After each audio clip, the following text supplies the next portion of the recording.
Hey, welcome all. And this is the Elliott State Research Forest Board of Directors meeting for September 10th, 2025. I hope everybody's at a good place right now and in a better place to do the meeting than I am. As I was just pointing out, I'm sitting in a motel room in the Dalles. Um, and the first item on the order on the agenda is a call to order. As I've said, this is the September 10th meeting, and I call the meeting to order. So for a roll call, as I call your name, please say present if you are here. Mike Kennedy.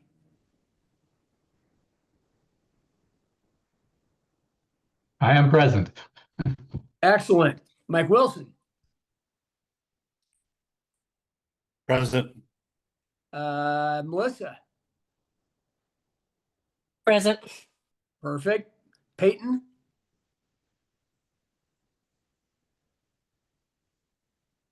No Peyton today? Peyton's not joining us today. Okay. Peter? Peter, present from the Ruby Mountains in Nevada. Woo! Man, good for you. Jennifer? Present. And Haley. Present. Good. Thank you all. Today's agenda includes 2 staff updates for the Elliott board member recruitment process and the November retreat. Please review your packets for the documents relating to the status of prior recommendations and action items. We have no action items today, but we will take time in our discussion to hear from Ellie Fornes, the DSL's government relation manager, on the Elliott board's role in the DSL's legislative process, not in the special session, but in the upcoming short session. Then Melissa and I will lead a discussion on chair and vice chair roles and our process for electing and appointing the chair and vice chair to this board. And then finally, Darren will lead us in a discussion reflecting on the 2025 to 27 biennial operations plan. Before we move into the staff updates, I'd like to direct the board's attention to the minutes from our last meeting, which were circulated in advance. They're in your packet. And is there anyone who's would like to make corrections or edits to the minutes as presented? Good. Hearing none, then I'll seek a motion to approve the minutes of the June 11th meeting as submitted. Move to approve. It's Mike. Mike Kennedy, correct? And Mike Wilson. Oh, Mike Wilson. Oh, sorry, Mike.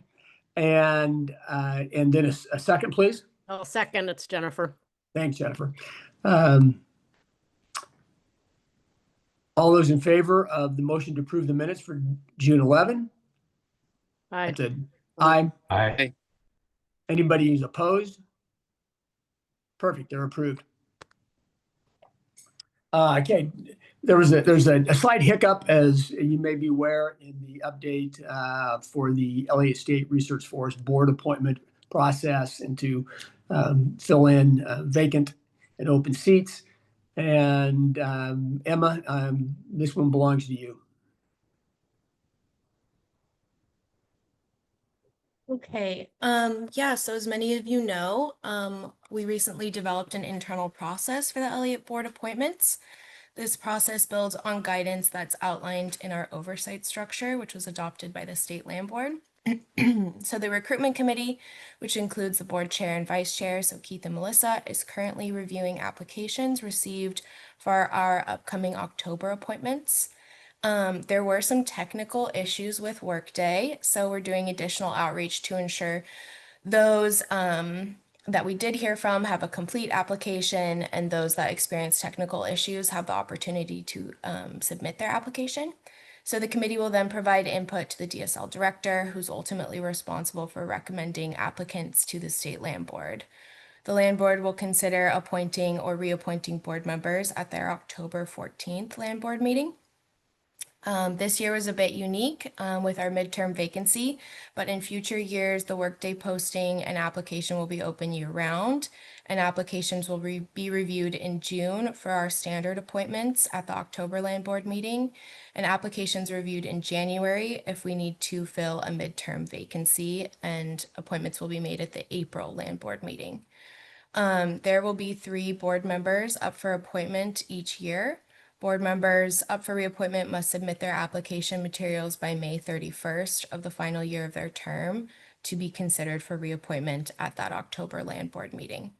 May 31st is also the future deadline for new applicants, with applications that we receive after May 31st not considered for October appointment.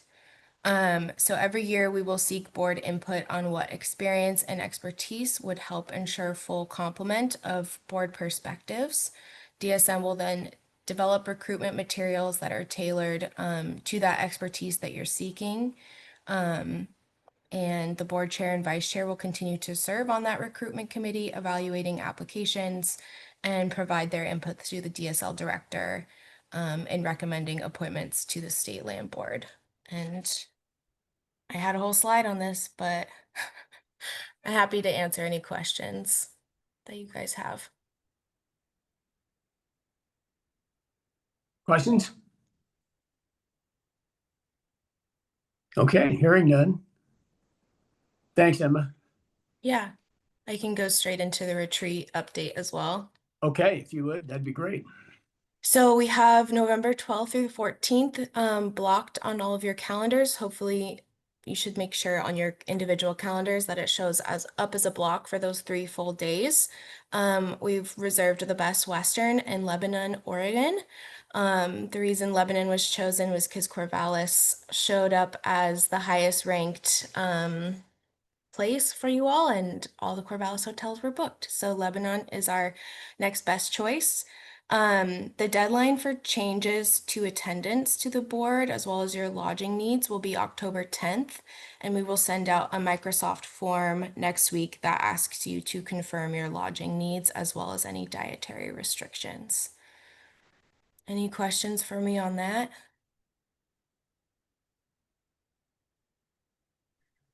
Emma, this is Haley. Do you Yeah. know kind of like the timing run? Like, will we all be traveling over the morning of the 12th and be back in the afternoon, evening of the 14th, or? Exactly. Yep. So you can plan to, yep, head over the morning of the 12th. We'll begin probably late morning and then wrap up early afternoon on Friday is what I anticipate. Great, thank you. Yeah. And Emma, this is Peter. I want to thank you and Hannah and everyone else for all the work you have put into this and that you're going to. It's a new territory for all of us, and you're leading the way, and I'm grateful. So thank you. Thank you, Peter.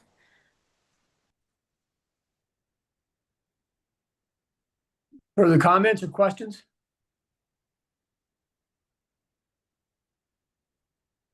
Okay, seeing none, I'll move on to public comment. Per our oversight structure for the public, the DSL and the Elliott board will solicit and provide opportunity for public comment at each meeting. For those online wishing to provide comment, please raise your hand. Use the raise your hand feature, and you'll be called on in order which those virtual hands were raised. We will call on you to begin speaking. Please say your name, where you're joining us from, and any organization or entity that you are representing. Please keep your marks to 3 minutes and be respectful of others and the agency representatives, and we'll keep track of your time. So with that, I'm going to see if there are any public members who, people in the public who would like to speak right now.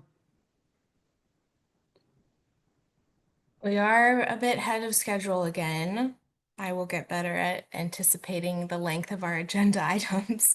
So I don't know Yeah, if we we are a want bit. to, we had it as 9:30 for public comment and it's 9:12 right now. So what would you like to do, Keith? I think that what we'll do then, because let's move on to discussion items. It's way too early to take a break right now, and then come back at 9:30 to public comment if everybody is fine with that. So we don't have our first discussion item presenter here, and she will need more time than what we have right now. So I suggest that we take a break now and then come back at 9:30. But both mics have something to say. Okay, we'll go alphabetically this time. How about Mike Kennedy first and then Mike Wilson? Sure. I just curious, Keith, it looked like we skipped over part of the agenda, the status of prior recommendations and action items, in the updates and announcements. Did I miss that? I apologize. So Keith referred you to the documents that are in your board packet for those items. So you should have our work plan document, which we've included a priority column ranking them high, medium, low, which is a request, I believe, from the July board meeting. Also in that packet is the MOA that DSL holds with OSU for our baseline monitoring. That's what makes the packet so hefty. And then finally, we have our deputy patrol logs for the month of July. Maybe if anyone has any questions on those documents.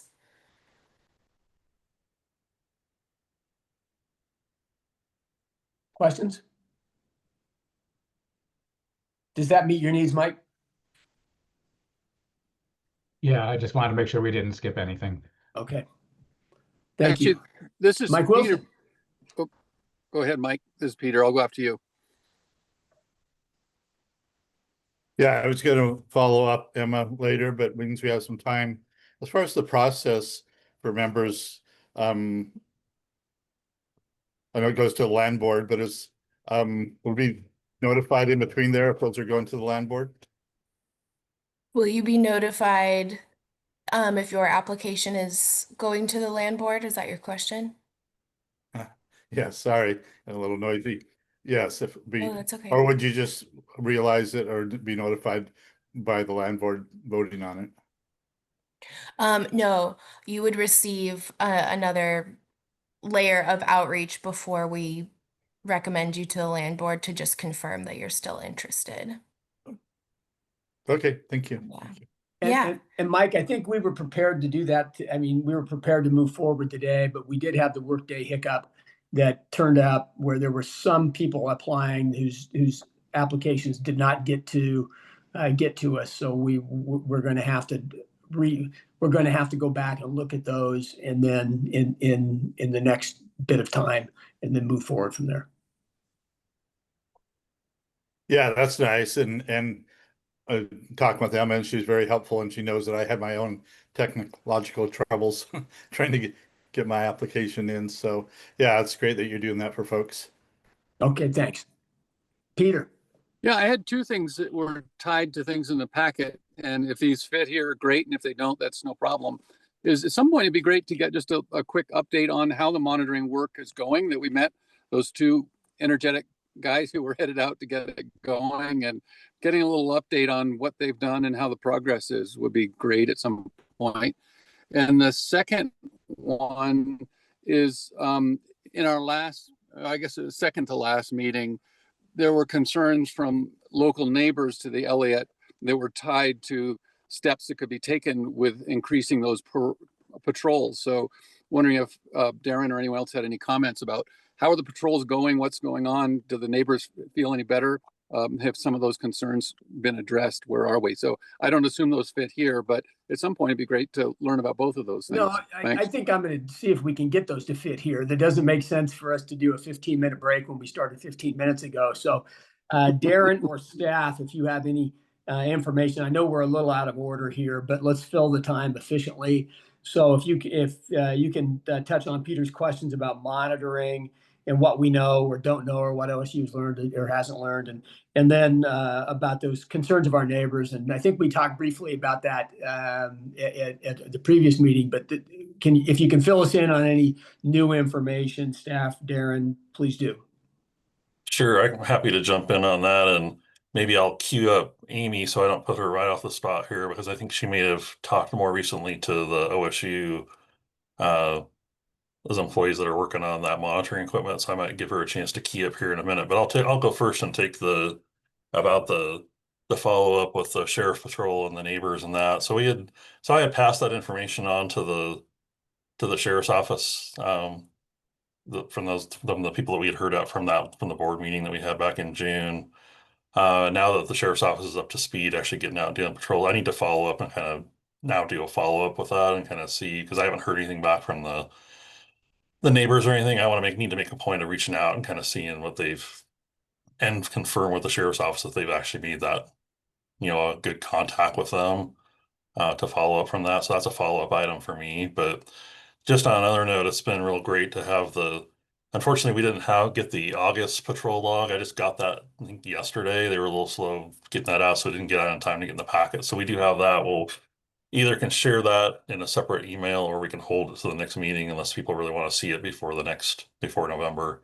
But I know I've gotten some good feedback, even from our road contractor, being really happy to see much more law enforcement presence. I just got an email from our roads contractor appreciating the fact that they're seeing LEOs out in the forest a whole lot more than there has been for some time, and appreciate that they're out there. And it's good to have we're getting some good feedback from having those extra eyes out in the forest, letting us know about things that the deputies are seeing out there and making contacts with people. It's good for making those public contacts and further educating people, especially when we're in fire season, about not having campfires and yeah, and just keeping an eye, having those eyes out there to know if we have people, camping and, setting up long-term stayers in the forest, or having people dumping stuff and that, just to keep on top of that better. So it's great so far. And like I said, I have some follow-up that I can follow up with and bring back to the board a little bit more to tie that question off, that follow-up for you, Peter. Okay, anything on the monitoring work? Did you touch on that, Darren? I was just, Yeah, see if Amy might have a little more, because I think she might have talked to them more recently than I have. So let me cue that up here in a second. But I think Jennifer wanted to ask me something. Yep. no, I appreciated, we did get some of the log in the materials, so I appreciated that you sent out some of that public safety stuff in the materials in advance. Thanks for that. Yeah, and Amy, I have an update that Alex sent me, I think 2 weeks ago. If you have more recent information, go ahead and go, but I'm happy to read his email aloud. Yeah, I think I have just the same email update. So yeah, Okay. go ahead. Thank you, Emma. Okay, yeah. Sorry, this will just be me reading from Alex's email. So they're scoping research needs across the Elliott. They've held 15 preliminary meetings to identify overlapping areas of priority with DSL staff, Kuzwa, OSU's research community, and they're in the process of seeking input from tribes. They're gathering and beginning analysis of relevant existing spatial and other data form monitoring to inform data monitoring design. They've consulted with aquatic and terrestrial sensor manufacturers to refine sensor communication and data collection plans. They've purchased core hardware for first sites to be deployed in 2025, scouted and mapped cell data availability in line of sight radio link function at 6 candidate sites for initial deployments this year. They've succeeded in linking lower slope stream side loggers with upper slope loggers with cellular modems and achieved good data speeds. They plan to continue scoping and design of complete monitoring system through next year while expanding the deployment of first 2 demonstration sites this year. We'll continue to integrate design with Elliott Research Community before full deployment is completed in years 2 and 3. Perfect. Done. Peter, does that answer your questions? Excellent on all counts. Thank you. Good. Okay. Excellent. And I'll share an anecdotal story. I was up in the Elliott twice after the opening of elk season, and as you driving up through Lakeside and up, and in the private forests, there's still some debris and burned trailers and with some garbage on the ground. But when I actually got to the Elliott itself, from there on out, all things were very nice. There was nothing that needed to be picked up or moved that I saw in my foyer up there. So that was all good. And Darren, there were some people up there camping at the time, but I know there were in terms of hunting season campers. I don't know how long they plan to be there, but they were using it appropriately in the sites that I saw. So, okay. Anything else? We still have a few minutes to fill here before we get to public comment.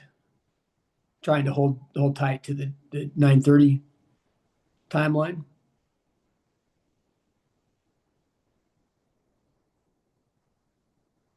Okay.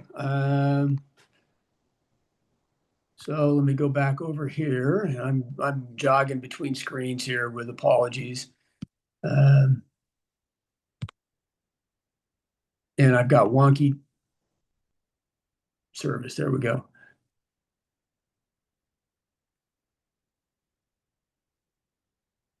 Are there public members on board now that are interested in taking advantage of the public comment? Haley has her hand raised, Keith. Who was that? I'm sorry. Haley. Oh, Haley, jump in.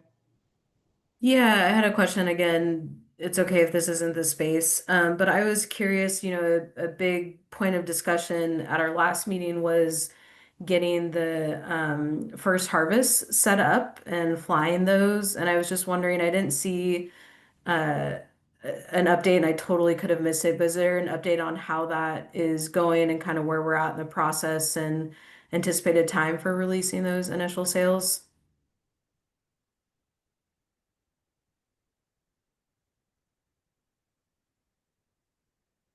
Staff? Caitlin, are you good with, do you want a little quick update or do you want me to do it? Are you good with it? I can turn it to you if you want to give a quick update. Sure, I'll give an update. So we are in the process of selecting our contractor for the timber sale layout on the ground. This process takes quite a while. They have to paint the boundaries and put in skips and gaps and all of those things. And then packaging up of those first sales will take a little while as well. So I do not expect us to be putting out a sale for bid until spring of 2026.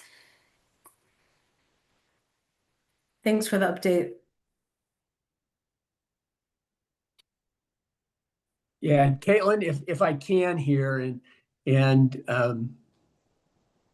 DSL and staff in Salem, if you want to add to this, one of the things that I hope we can do is in the short session, which comes up in February, I believe, is have a pretty tight timeline on that. I think that there's going to be a contact with legislators and perhaps all of them in terms of what we've accomplished on the Elliott and the fact that we're fulfilling our promises. And so having a tight timeline on when those might occur and go out to sale, I think would be really beneficial. So if it's possible to nail that down to March, April, May, whatever that looks like, as there's discussions with the legislators about how the Elliott is proceeding, I think that would be very helpful.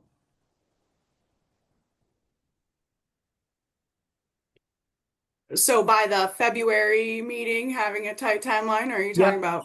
No, because I think that the short session for the legislature is not going to go on until then. And one of the things we're going to have to do is just make sure that the legislature is aware of where we are and the fact that we're fulfilling our research and harvest and self-supporting promises.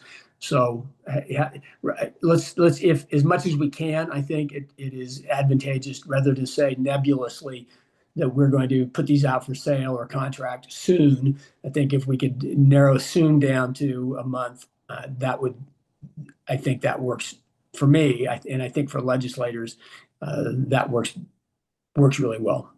So let me jump back in then here for a second. So we do have a kind of a tentative sales schedule put together. We were waiting for the timeline, obviously, of when this contract was going to get done before we can then, have that a bit more defined. Caitlin's done a great job of kind of laying out what the sales schedule looks like. Like I said, it needs to be a little bit, we can get a little bit more refined with the actual dates as we get close. once we have the contract in place when they actually get out and doing work, then we'll know and we'll be able to refine that more. But we do have a pretty good, and thanks to Caitlin on that for having a pretty good outline of how the sales are actually going to fall in line. So we're pretty close to that, Keith. So we'll be able to share that, I think, a little bit here more soon, or a little bit, Okay. not in the too Excellent. much more distant future. So we're working on that and not too far off from that. So Okay, I think that will be appreciated in the halls of the Capitol building. So, thank you.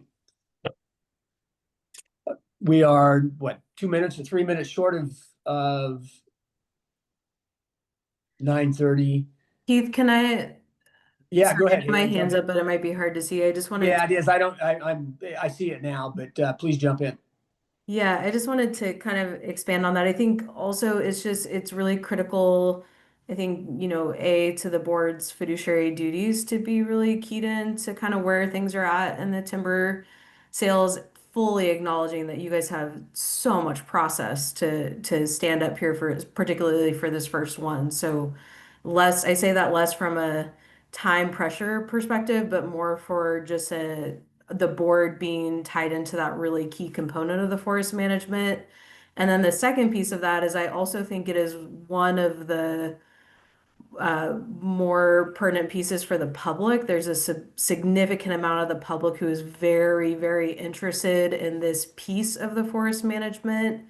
And so, maybe recommending that this just be a standing board agenda item that we just, even if it's a 2-minute update or maybe it's a 10-minute conversation, but I think having that dedicated space will kind of keep us on our fiduciary duty, forest management duties, but also give the public a place to get that update. And it might lead to more, public comment or engagement to kind of consistently have that at the head of our discussions. Great point. and I'll second that too as the manager. That yeah, I'm all for that. All for yeah, having that update. So yeah, let's do that. Let's add that to the. Happy to do that at each board meeting.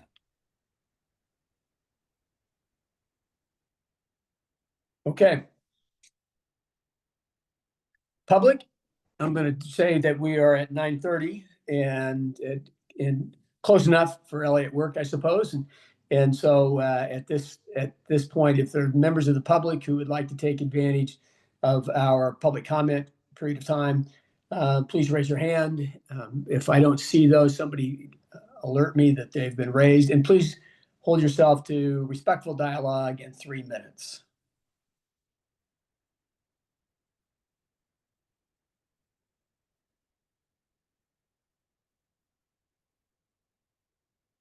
Anybody there?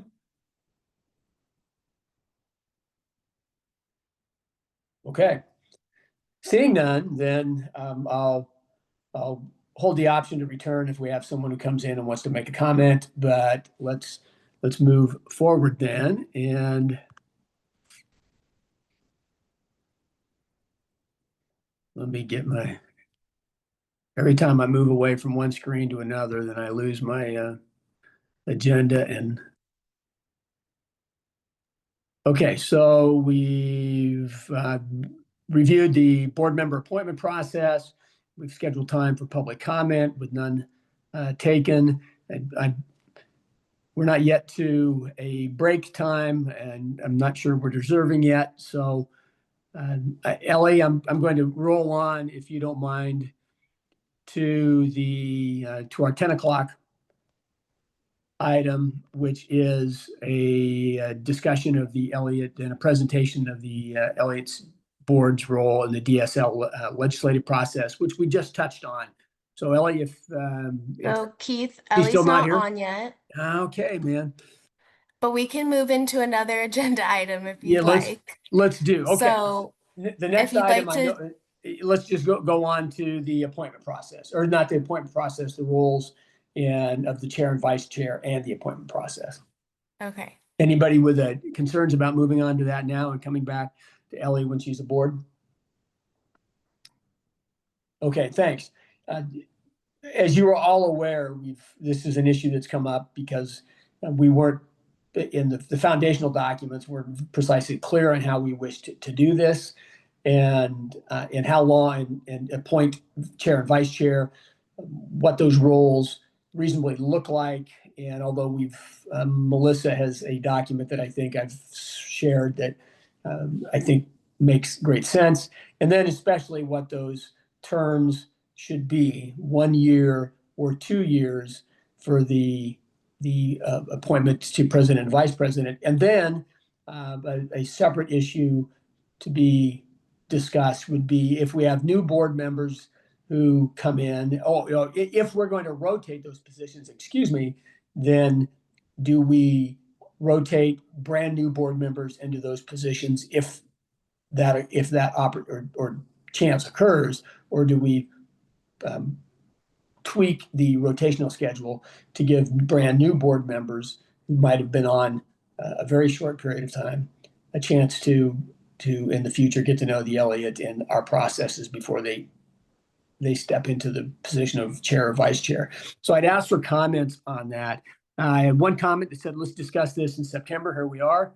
And then I had several comments. I think there were 3 that were submitted that said 2 years to chair and vice chair.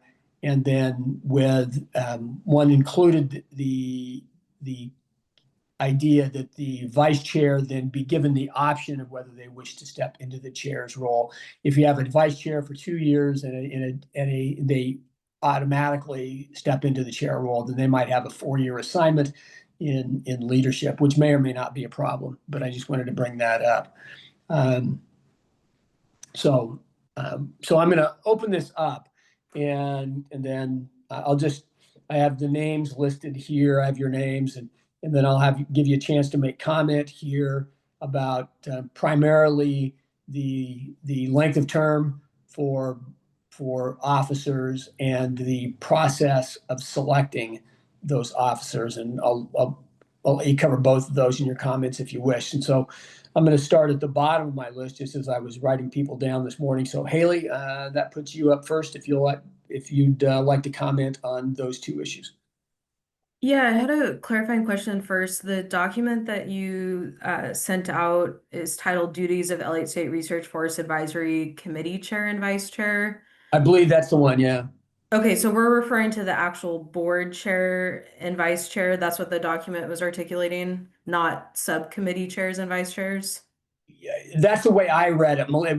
And so I think that the roles would be largely the same. Melissa? Yes, that's correct. That's what I was referring to. I believe that's our correct title, right? Are we? We're not a committee. Yeah, we're the board. Are we a board? I mean, The ongoing question. yeah. So maybe semantics aside, I just wanted to make sure I was looking at this from the right perspective. So I'll look at it from the board chair, vice chair. I think, Keith, if it's appropriate, I had a few comments on the delineation of kind of articulation of roles for both of those. Absolutely. So I think this is really helpful, and I'm glad that we're laying this out, and thank you both for taking time to do that. One, I wanted to make a note on the meeting facilitation piece, because I see this as an extremely core duty of the chair and the vice chair, and thinking a little bit about the desire for consensus and public transparency and having diverse voices heard. I would just recommend that maybe in the meeting facilitation piece, we really highlight the importance of having, facilitation. Here it says it focuses on maintaining order and productivity, which I think are really important elements of someone in that facilitation role.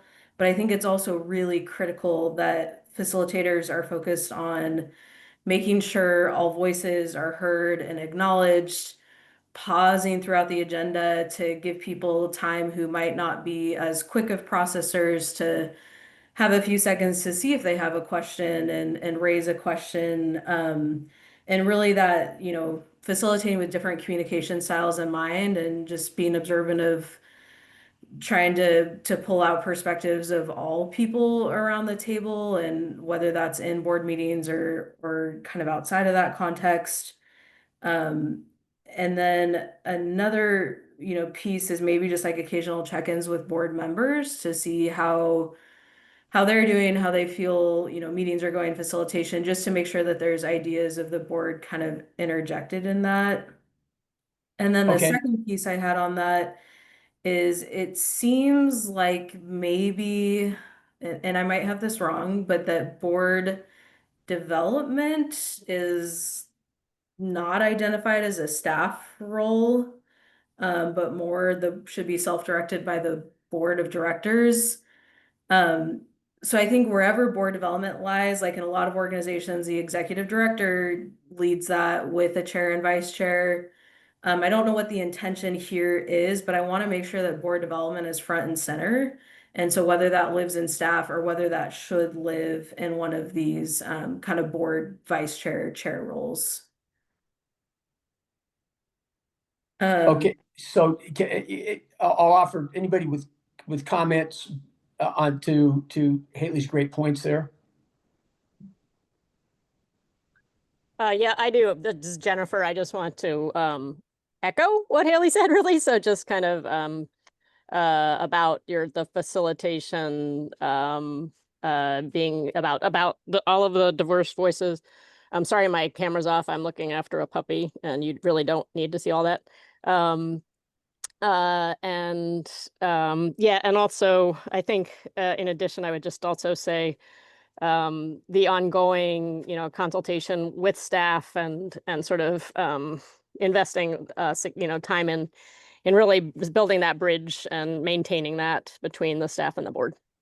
Okay, great. I think you guys, I think you're Haley and Jennifer, you're spot on that. And because we've all been part of boards where that doesn't always occur, but looking at board members that we have, I'm absolutely perfectly confident that will be the rule. But what I'd ask if you guys, because I think your suggestions are terrific, and if you don't mind, could you put together a quick document or something to add to the rules that Melissa has spelled out, and spell out the ideas you brought forward? So Haley, you talked about acknowledging all, managing order in the meetings, guaranteeing productivity, and checking with on a reoccurring basis with board members. Can you put together some wording on that, would you please, and send it off to us all with the assumption that we'll find a way to plug that in, and Jennifer, the same with your ongoing board development work. Yeah, If and you could, it might be helpful to hear the rest of the board's comments first, just so that we can kind of do that in a more integrative way. But perfect. that's my. Okay, board.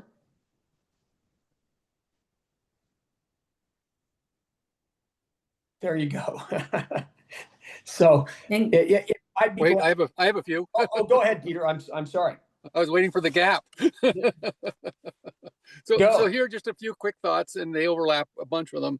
Is I agree we ought to sort out whether we're a board or we're an advisory committee.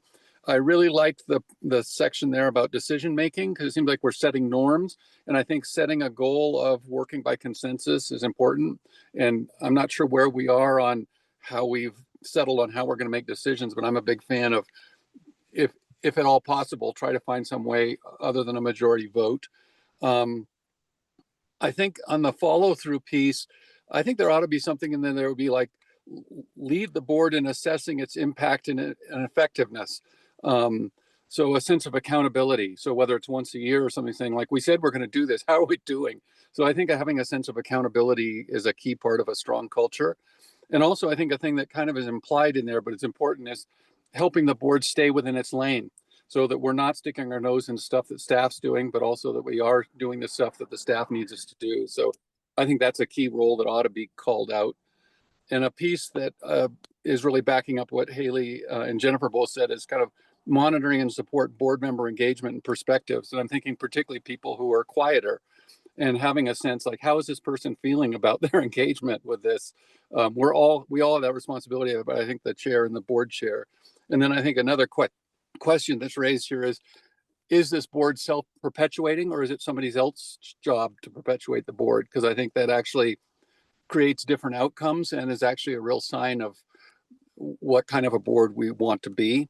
And then just to weigh in on the questions you asked, I'm a big fan of the 2-year terms because I think you just kind of get figured out what's going on by the end of 1 year. That question of is the vice chair become the chair?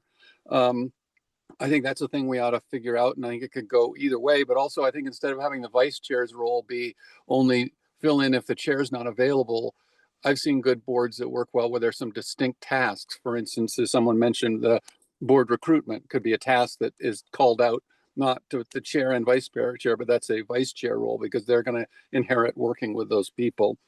And on that question of will it be rotated around so over time everyone will be chair and vice chair, I don't think that's a good idea because I think some people want to do it and some don't. And truth be told, some are better at it than others. So I think creating an expectation that everyone will rotate through is not in our best interest. So that's all I have to say. Okay. More, Peter, I'm sorry. Nope, that's it. Okay, and let me make one comment and then I'll move on to and I'll get back to Haley about her board, the preference in terms of term and rotation, and then we'll move through that again. Thanks, Peter. So I'm going to ask if it's okay, you can if you would either email these to me or just send them to the board and send them to Melissa and I, or send them to everybody in terms of the tweaks you've suggested into the board, the document that Melissa had put together, which I think are great. And so, Haley, if you don't mind, again, you have made some suggested some tweaks on the order and productivity and maintaining order and guaranteeing productivity in the meetings, making sure that all voices were heard, and also check-ins and occasional check-ins or regular check-ins with board members from the board president, and meeting facilitation. So I think I had those right. Jennifer, you talked about ongoing about board development, and then Peter, you talked about accountability, the board checking back in occasionally on are we doing what we've said we will do, staying within our lanes, and working by consensus, a goal of working by consensus rather than simple majority. If you would all please put that in some form and send it to Melissa and I, or send it to all of us is actually a better way to do that. And then we can find the wording, get some quick discussion on that or some thorough discussion, and then add those to the list that Melissa has put together in terms of board officer responsibility. Is that fine with all? Great. Thank you. Okay, go ahead. Just really quick, just check in. Is that okay to do a group emails like that? I thought I heard some caution on that a while back. Maybe that's all right. It's okay as long as no one replies. Yeah. Exactly. Yeah, you can't start. I think you can submit those to the board, but you can't start debating or That deliberation. discussing everyone's comments. Okay. That's the line there. Yeah. No back and forth. Thank you. Okay, thanks. And if you just want to, is it Chris, is it better if they just send them to Melissa and I? I think that's probably safer. Okay, let's do that. Then we'll compile and tweak and send out again. Does that work? Okay. Keith, if you want to shorten the process a little bit, I've been making changes as people have made their comments. I'm happy to send them out after this meeting's over, and then anybody who wants feedback can just directly email you and I back. It just removes one step out of the process. Okay, thank you, Melissa. I appreciate that. Okay, thank you. Haley, I'm going to go back to you and on your preferences for 2-year terms versus 1-year terms and how they're selected and whether we have ongoing rotational roles. So Haley? Yeah, sorry for dodging your directed questions the first line around, but No, that's fine. yeah, I think that because we're still so new in this and the duty and time commitment of these roles is kind of shifting as we're like standing up all the structure in Forest, I think having 1 year terms with the option to renew for 2 might be best. I think for some people, it can be hard to accurately project if they're going to have the capacity to give the role everything it needs over a 2 year period. And so just giving the option to potentially step down after 1 year, but to serve up to 2, I think would be potentially a better model to consider. I do not think it should be automatic rollover from vice chair to chair. Again, they're 2 very different roles as currently articulated, and someone might have a great skill set for one, but not feel they're best suited for the other or not have capacity to fulfill the other. But I don't think we want to discourage from people filling either of those roles if that is the best fit for them. I agree with Peter's comment. I do not think it should be de facto you're in one of these roles. These are specific roles and specific skill sets, and that might not be everybody's strength or interest or have the capacity for it. So I don't think that we should necessarily cycle through. I do think we should have a process for removing a chair. That's always something you want to figure out before you have some really unfortunate issue arise. So I'm always a fan of just defining that now. So I would definitely recommend that we create a process. Thank you. And then I think I'm up to Peter. Jennifer, excuse me. You're on the spot. So I will just say what Haley said, and so I won't repeat it. I agree that I think the 1 year with the option to renew is a good strategy. Also because at least at this point we have terms that roll off some fairly quickly, and hopefully people stay on, but it would only be the people who knew that they had a runway of 2 to 4 years that could even express an interest. So I think the 1 year with an option to continue on makes sense. I also agree with what Peter and Haley said, that just having everybody play these roles doesn't make a lot of sense for the same reasons. So I'm just going to reiterate it. I think both time commitments and sort of skill sets and what people like to do, the roles they like to play, really vary. So I support what they said on that one. And yeah, I also think that having the process for removing makes sense to figure out in advance. And I know we haven't really spoken to the process for selecting chairs. I think maybe rather than sort of batting that around right now, it might be helpful to just have a proposed approach for that, which we could respond to at some point, perhaps at the next meeting or something like that. Like, what is the process for nominating and or renominating people? So I basically, what Haley and Peter have already said, I support. Okay, and that included not an automatic rollover from vice president to president. Yeah, that's a good point too. I think again for the same reasons that they are different roles, they play different roles, and so giving people the option to say they would be willing to play one role but not necessarily play the other, I think makes a lot of sense. Okay.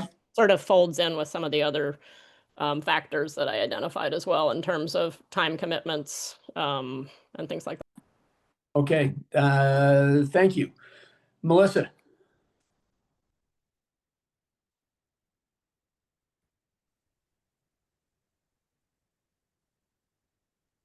Sorry, I was still muted. I agree with the comments that have been made today. I don't think we necessarily want to have everybody take a turn at being chair, and just given the way that people are appointed to the board anyway, I don't even know that that would work. And yes, there will always be people that we're happy to have as vice chair or whose skill set meets the vice chair role, but don't necessarily want to be chair. And it gives them an opportunity to be in leadership without having to take that chair role ultimately. So all good feedback. Thank you. 1 or 2 years? 1 year with a renewal. 2 Okay. years is just a big commitment to ask of people. Okay, thank you. And then Mike Wilson.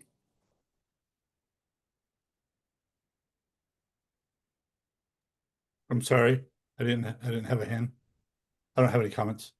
Oh, I'm just seeking preferences for for 1 or 2 years, and whether we Okay. have a de facto rotation. And Sorry, I was just listening, didn't hear that okay. part.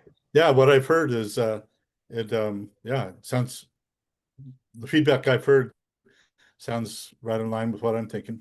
That's very Okay. good. Thank you. So boy, we're moving towards consensus on this really well. And then Mike Kennedy.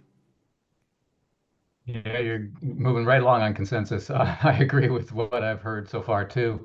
One thing I would add in, I would think that if we end up with new board members, that we should limit the nominations for a chair to someone who at least has been on the board, say, for a year. I'd hate to have somebody come in and be on the board and become chair and not be familiar with what's been happening with the board, just something like that. I like the 1 year term. I definitely like the idea that of not rotating through each of the 9 members. Um, the other thing, one thing to consider, 1 year term, but I don't know if we need to limit the number of 1 year terms a certain person could have. Uh, we've had some of the boards that I've seen in the past where each year they would elect a chair, and it could be the same person for several years if that chair is working out well, and people are happy with that. But I don't know that we should limit it. Um, Something to consider. And let's see, it was a process. Yeah, other than that, I agree with what everybody else has said. Okay, thanks, Mike. And I'll throw this back to everybody, because Mike's point, I think it was alluded to, but not precisely answered, in the idea of, if we have 1 year terms, is that a limit on the term to 1 year, or simply that the board will reelect at each and every year? So comments there. I want to get a clarity on that good point by Mike. Is there anybody? So let me ask this. Haley has her hand up. Okay, go ahead, Haley. Good, thanks. Yeah, I think that's a good point, Mike, and a good kind of thing to chew on a little bit, because I think there's two sides to that coin. One, I think it's actually really important to not have the same person serve for year after year after year. I think that that can um, create issues of kind of like buy-in and facilitation bias potentially. Like, if you're I have seen, and this has even been an issue on our board of directors, but you can get people who are complacent and not kind of stepping up into leadership roles, and then you have so much information and process really invested in one or two people on your board, and it's not, quite shared amongst everybody, and then you have real issues when there's expected or unexpected turnover. It can create kind of like more jarring gaps in that role. So that it might be something to consider. I also see the point of like someone might be doing an excellent job at that, and their skills are best suited for that and their capacity is best suited for that, and we wouldn't want to totally stymie that. So I wonder if there's like a meet in the middle there. It looks like the board is moving to all members having 4 year terms. Um, so maybe you could serve in leadership like 3 out of 4 of those or something. I'm not sure where the right balance is, but I definitely think it's worth considering encouraging some level of turnover in those positions. Any other board member comment? Thanks, Haley. If I could also add just one other thing too, and we should probably pick a certain meeting to elect the board chair each year too, so that it's always consistent. We know that in November or whatever, that we'll elect the chair, just so make sure we get that in our process too. Okay.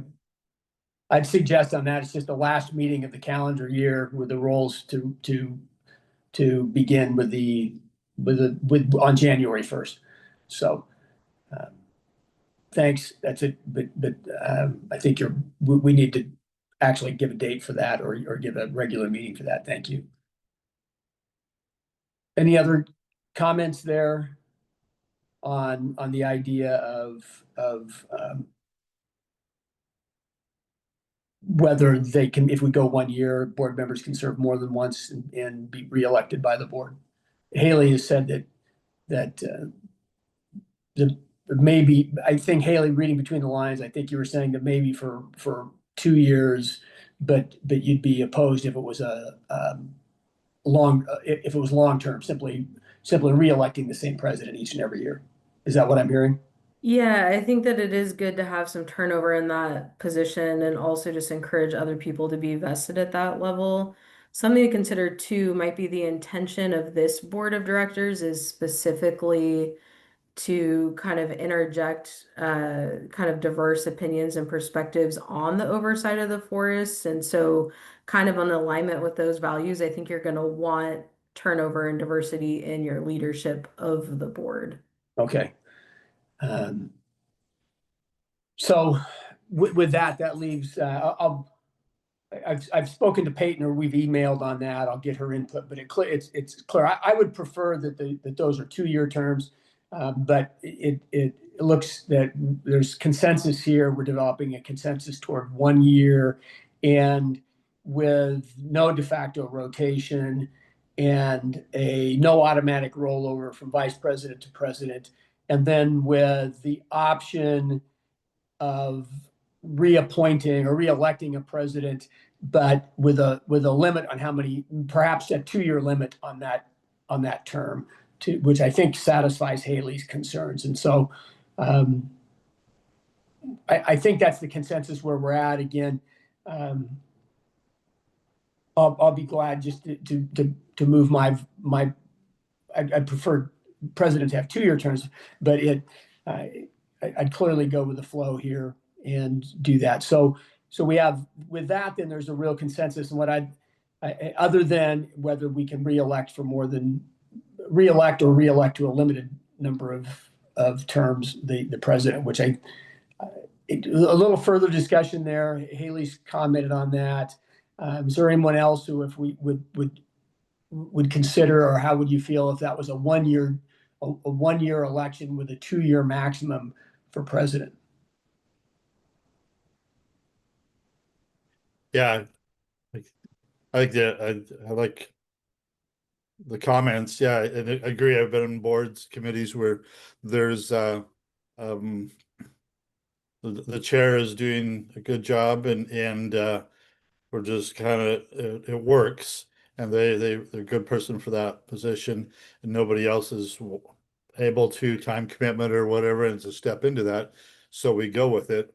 And it happens sometimes in those also, it happens year to year, and then it's like it's just kind of assumed or de facto, and any changes then seems like a takeover. So yeah, I would like to, I mean, I hate to have somebody in there and they're doing a great job and everybody like to see them stay, but we have in our document that they have to leave after the year or 2 years. And but again, like Haley's saying, it's great to encourage people to step up and learn and grow and provide that diversity to the board. So yeah, I don't know how you put that in a document and recognize it, but yeah, I've been in both situations. How about Mike, and for comment, how about if our wording here when we adopt, or at some point when we adopt this, is that the board the board is encouraged to elect a presiding officer for more than 2 years in a row, and then leave it to future boards to make that call on their own. Is anybody concerned with that? I am. Okay, you'd like it spelled out then. I think we should. I think, there's Okay. still a level of confrontation that people on a board are not necessarily willing to go through This is true, man. by replacing someone. So, Keith, I think you're amazing, and I would elect you year after year after year. But if you had somebody that was a little difficult and confrontational to everybody, it's possible the rest of the board would be like, it's more trouble than it's worth to Okay. argue with this person about replacing them as chair. Let's just let them keep doing it. Okay, no, I That's would my not. worry. Thank you for that, and no problems from my anybody else. Then so what I think we've arrived at is correct me if I'm wrong. No de facto rotation, no automatic rollover, 1-year terms with an allowance that a board may elect a president for a second term, and that would be where we would end this and formalize it at a later date. So that's where we sat, right? Everybody? Yes. Is that for the vice chair Yeah. too? I think that works. And the vice chair as well. Okay. So Emma, I'm going to look to we would then formalize this in a. Peter has his hand raised. Oh, I can't see the hand. Who was that? Peter. Peter, go ahead. I'm sorry. Okay, just 2 quick things. Does it need to trip you up? Here are 2 higher level things I wonder if we ought to slide in, which I pick up as being implied by our conversation, but maybe it ought to be more explicit. One is foster a culture of shared leadership. And I think part of that is to make the job of being a chair or a vice chair easier is everyone's work, like to how to share the load across. And so we've all probably seen boards where no one wants to be chair because it's got so much risk or so much pressure. So I would suggest in the document saying something that we aim to foster a culture of shared leadership. And a second one, I don't know if it belongs here, but I think it belongs somewhere, is foster a culture of enthusiastic welcoming and supporting new additions to the board. And I agree with Mike Kennedy's point that there should be a piece in here where they don't become the chair right away. But I think over time, making sure that we live up to that expectation of having this culture of really welcoming fresh blood and including them and having them feel supported and valued. Melissa, did you get those down? I did. Thanks. Okay, thanks. I knew you were. Okay, so with that, any other comments before I ask for a procedural question of staff? All right, with that, then, and staff, so we've arrived at through thorough discussion at a place where we have some consensus on without Peyton's input, but I can reach out. We've arrived at a place where we concur on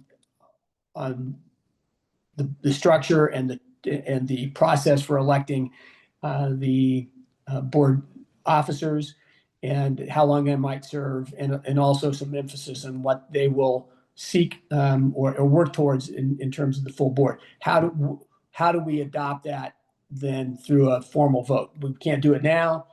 Do we do that at our? Can we do that at the workshop? I don't think so. Would we have to postpone to the next meeting to formally adopt that?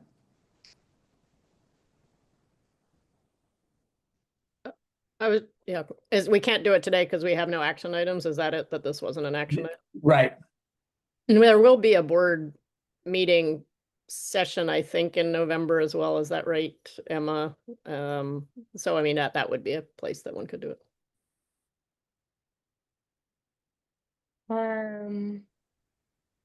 Darren, did you have anything you wanted to say on that? No, I was just nodding about the having the board meeting in November to address it then. So my recommendation, Keith, is that you document this decision and incorporate it into your operating protocols, and consider adopting your operating protocols as a comprehensive document that includes the appointment process, the selection process, and the terms and the roles for the chair and vice chair. And do that in November. And do that at the November board meeting, which would Okay. be Friday morning, I believe. Jennifer? Okay, thank you. That's So what I we'll had- do. I have one question, which is we don't need to resolve here, but if one of the things we decided is that November is when the decision gets made for next year, that would also need to be folded in to the November meeting. If that's when chairs are.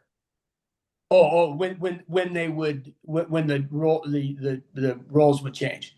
Yeah, or at least would, yes, would change or not change, but where that Right. we just decided November would be the board meeting when you would decide what happened going forward. So I'm just flagging that would need to be also factored into that meeting.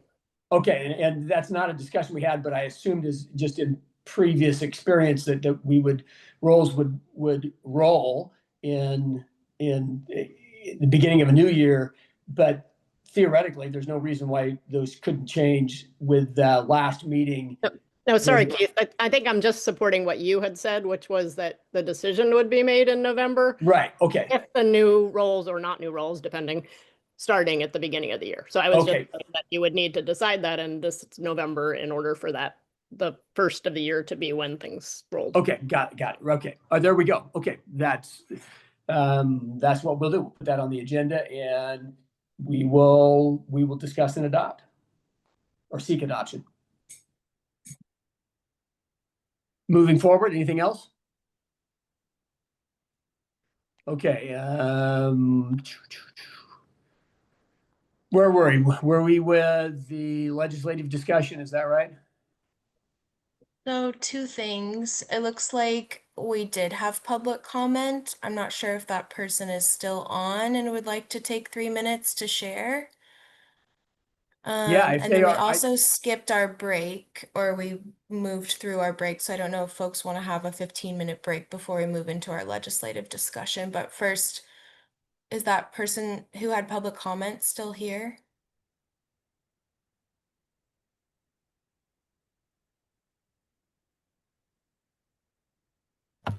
Don't.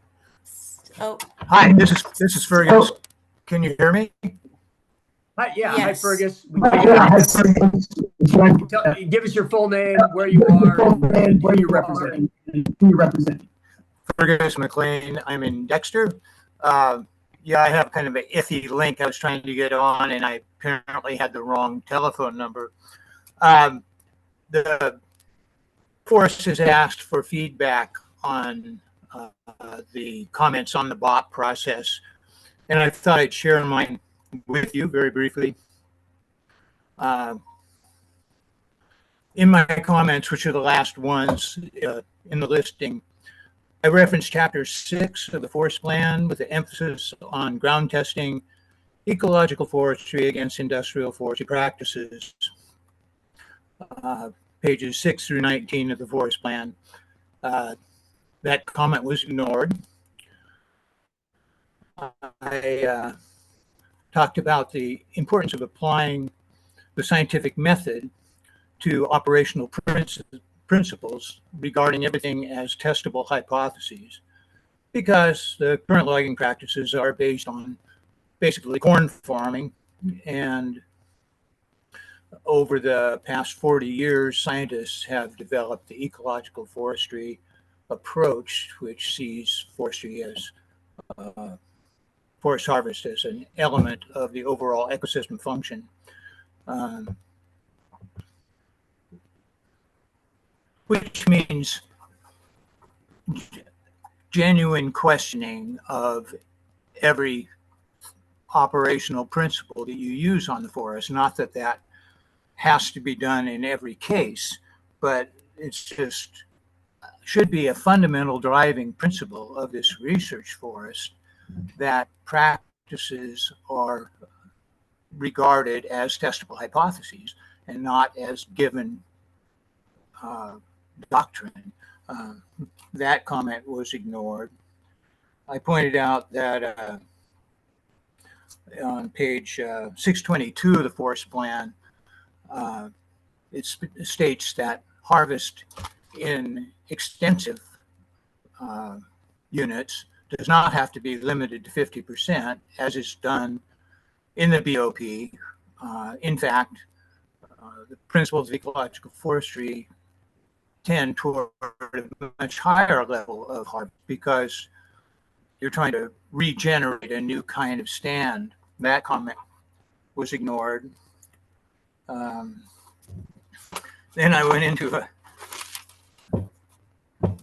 somewhat involved discussion of how to calculate the carbon value of stands and compare that. I did compare that to each one of the units so that you understand the economics of carbon versus timber harvest. That comment was ignored.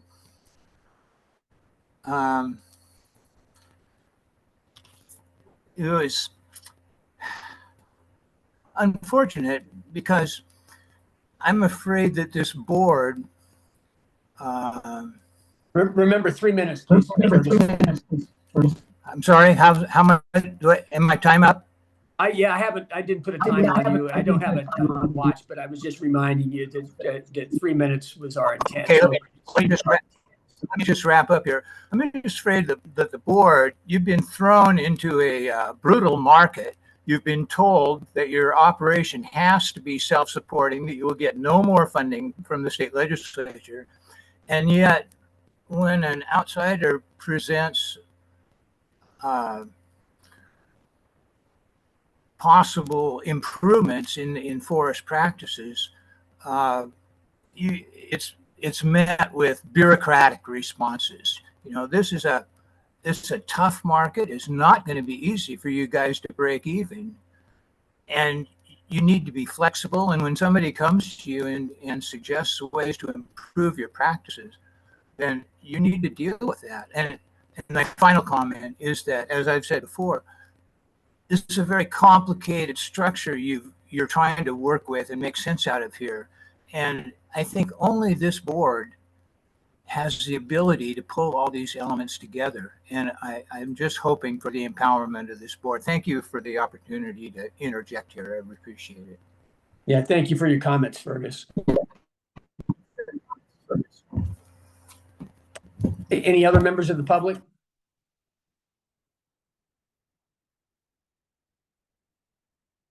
Okay, seeing none. So well, if Ellie's here, we'll set her up, but I want to see if there are board members who feel that a break is appropriate for some period of time now.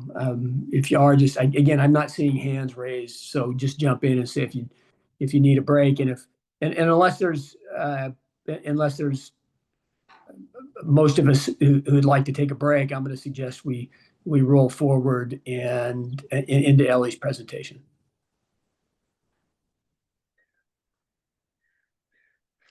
Should we take a break? I'm not. Let's okay. keep rolling. What was that? I'm sorry, Jennifer. Let's keep rolling. Okay. Okay. So let's roll. If you need to take a break, feel free. But other than that, we're going to move forward into Ellie and her presentation on the board's role in the DSL legislative process. Thanks, Keith. Hi, everybody. Thanks for the time on the agenda today. Keith, you want to just give me a nod that you guys can hear me okay? We can hear. Excellent. Thank you so much. And thanks, Emma, in advance for playing slide decks for me. So again, hi, everybody. Thanks for being here. I believe I haven't most of you, but for those that I haven't, my name is Ellie Fornes. I'm DSL's Government Relations Manager and Tribal Liaison. And I've been with the agency for just over a year now. I joined in June 2024. And so have interacted with some of you, but as you probably know, the majority of that time was taken up with the 2025 legislative session. That was my first time running a legislative session on the state agency side. My background is in campaign work and then also as state legislative staff. So that was a really good learning lesson for me and for all of us doing this work, I think, at DSL. And it's a great time to bring this conversation to the board because we, as you know, we have a new agency director and we're at a bit of an inflection point in professionalizing our processes for building the agency's legislative agenda. And so I have been collaborating with Emma and Darren and Chris on how to make sure that we have an access point for the Elliott board and that we are able to access your expertise as we build our legislative agendas each long session. So just a brief overview of what we'll talk about today in the presentation. I'll try to talk for about 15 minutes and then we'll have about 15 minutes for questions. So first, I will give an overview of the Department of State Lands legislative concept and budget process. I'll touch a bit on budget, but it will largely revolve around the policy pieces of that. Talk about the Elliott Advisory Board's role in guiding those legislative concepts and their development, and then talk about next steps for this group. And as I mentioned, we'll have some time for questions. Next slide, please.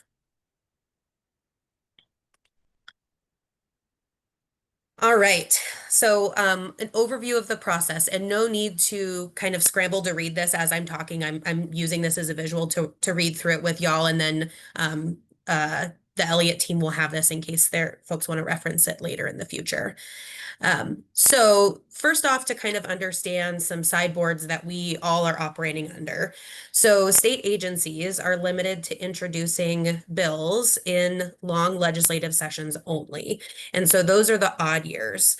In odd years, we have a normal about 6-month session that runs from typically after MLK Day, so mid-late January through it's shifted, but it's about the first week of July, end of June, first week of July. And that is an odd year. So that's the 2025 session we just came out of. In the even year, the legislature meets as well, but that is just a snippet compared to a long session. So short sessions are in even years, and those are 35 calendar days. And so you can imagine the pace with which that session moves.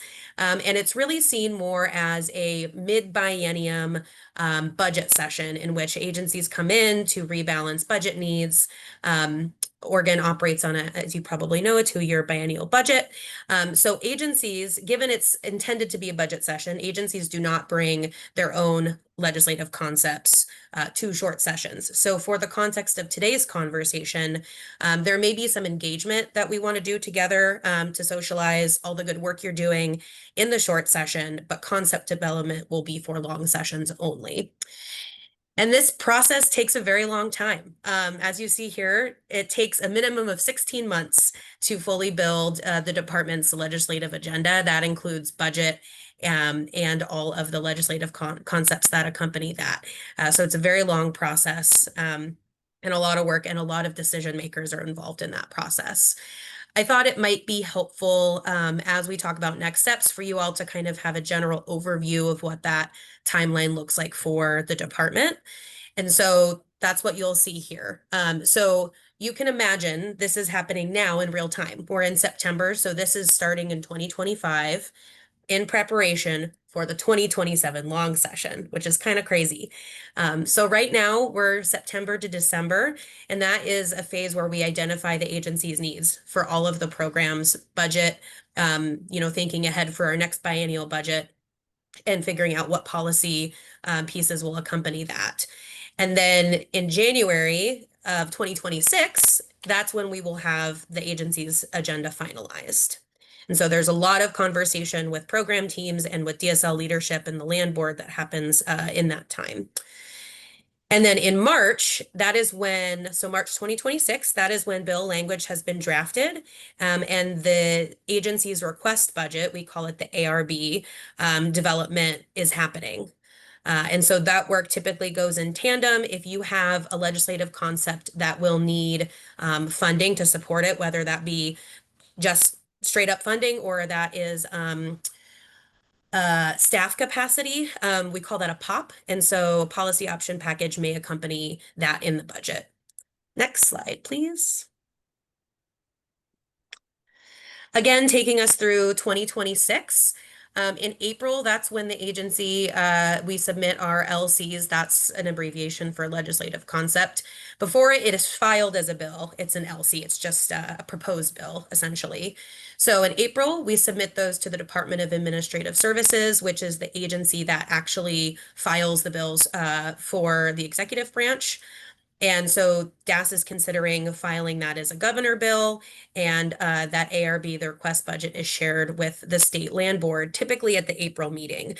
Some years we have a bigger budget session or budget needs than others. And so, for example, last year, 2024, the budget was presented in June. So ideally in April, if not, it's presented to the land board in June. But in May, that's when we kind of understand what we're working with. We're getting feedback from DAS and the governor's office, and government relations staff, myself, our policy and legislative analyst, Emma. We start socializing those concepts with all of our external partners, whether that be community members, interest groups, legislators, advocates, experts, you name it. And then in June, for those concepts that are approved, DAS actually is the body that files them. And so they are sent to also abbreviated LC, which can get kind of confusing, but that LC is Legislative Council.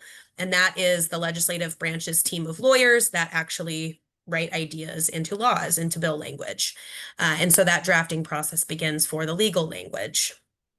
While that is happening, we move into, that takes a while, we move into summer, so July and August. That's when all of the communications planning at the agency begins for those concepts.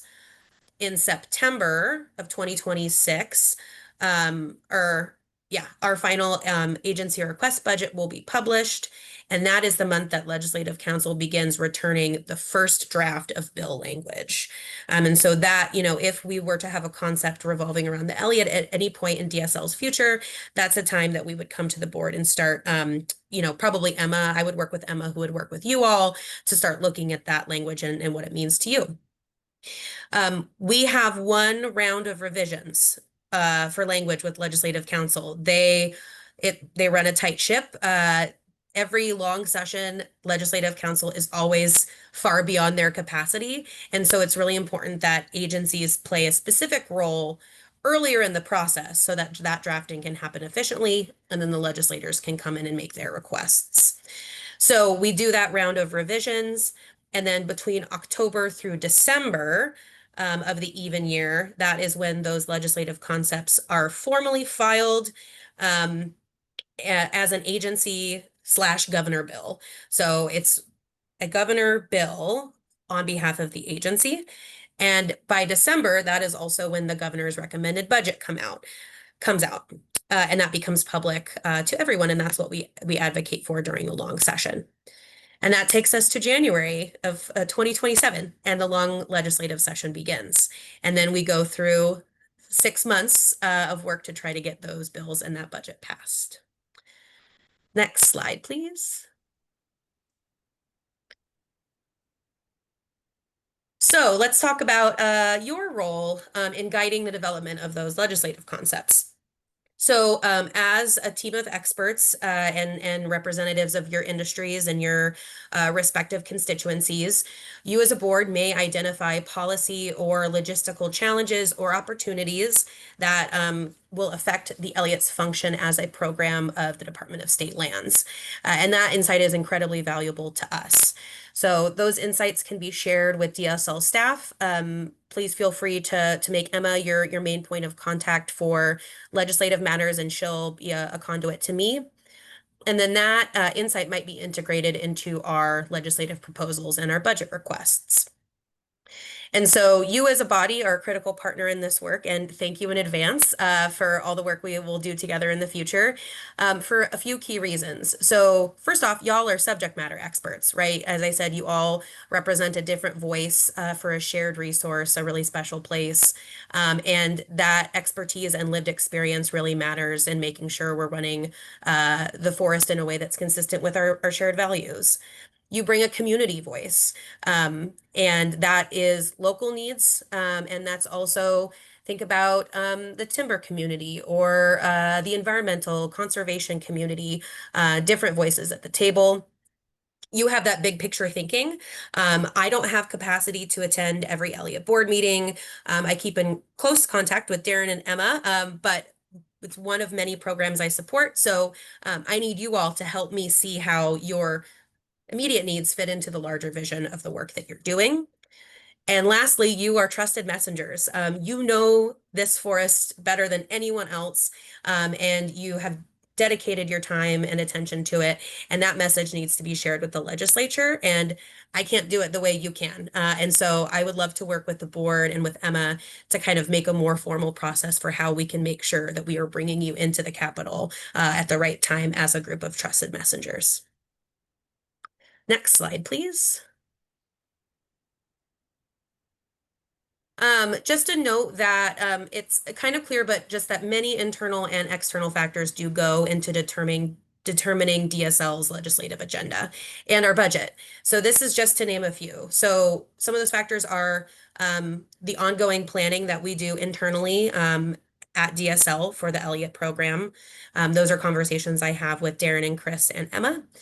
And then overall agency needs, balancing that across all of our programs, because there's only so much you can get done in one legislative session with the staff that we have. And then the DSL strategic plan, as well as DSL leadership priorities, state land board priorities and their direction, the governor's priority and her initiatives, the availability of DSL revenue and what our budget picture looks like, that external partner input, and timing, which, as you know, can always mean timing/politics. Next slide, please. So let's talk about next steps. Again, you will have this, so no need to commit this to memory. Emma will be your right-hand person in this work. So September, that's now. I'm providing this orientation for our process. And then after this meeting, Emma will follow up with all of you with what we're calling an LC proposal form. And that is a form that will just help me collect all the information I need from you all should you have an interest in proposing any legislative concepts for the 2027 session. In October, you all continue to refine that proposal in collaboration with Emma and I. And then in November, that form is due. And so I think it can be pretty open door policy, pretty open conversations as is needed with Emma and I as that form gets developed. But then that will kind of package everything that we need to present to leadership for consideration. So that due date is going to be November 14th of this year. I think it's the second Friday in November. Then in December of this year, so only a few months away, we have that final kind of consideration at the management level of all of the legislative proposals considered for DSL as an agency. And then in February 2026, that is when we would take that to the land board. And we would know kind of what our final agenda is, and then we would know what our work together looks like. So at that point, we may reach out to you all again, as I said, to collaborate on bill language and to start integrating external partners into the strategy conversation. Next slide, please. September 2026. So looking at next September, I think these can be annual visits, probably every September to the board, just as needed based on who, as membership changes or doesn't change. So in odd Septembers, I can give this orientation. In even Septembers, I can come in and provide a legislative engagement training for board members who would be interested in joining me and Emma in the Capitol to socialize the Elliott. And then December 2026 through June 2027 is that, let's see, 7-month window of advocacy, as much as we need you and as much as you would like to be there. And that would be planned in advance in collaboration with Emma and myself. I think that's all. Maybe the next slide is just for questions. It is. Excellent. Okay, I see Jennifer's hand up already. Go ahead.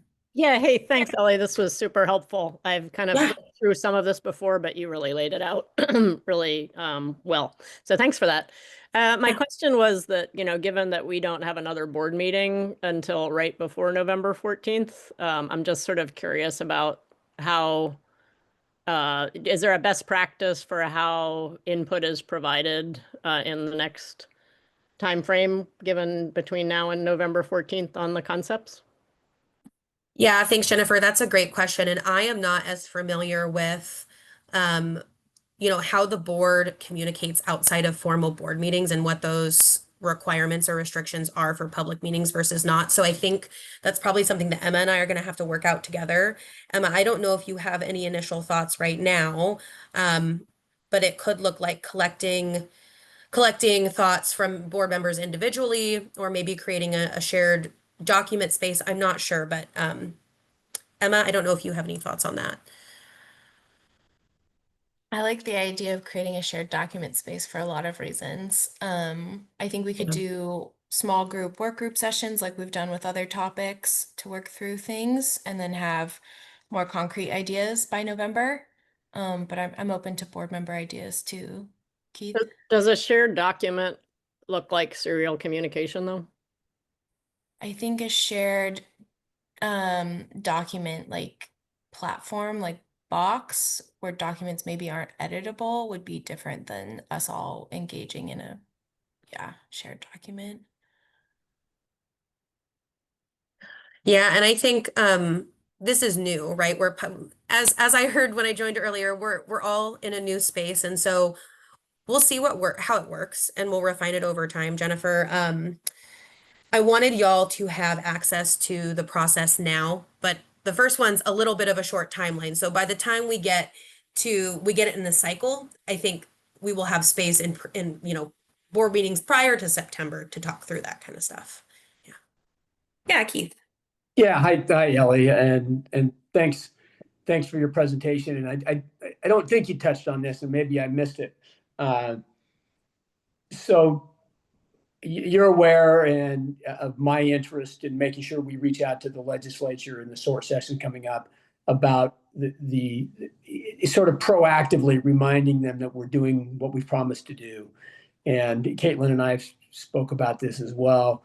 So give us 3 minutes or 5 minutes of your expertise. You talked about subject matter experts. Well, you're the subject matter expert here. So how do we best make use of that time in reaching out to the legislature with the awareness that we're going to be back likely at another point seeking funding until we get completely on our feet.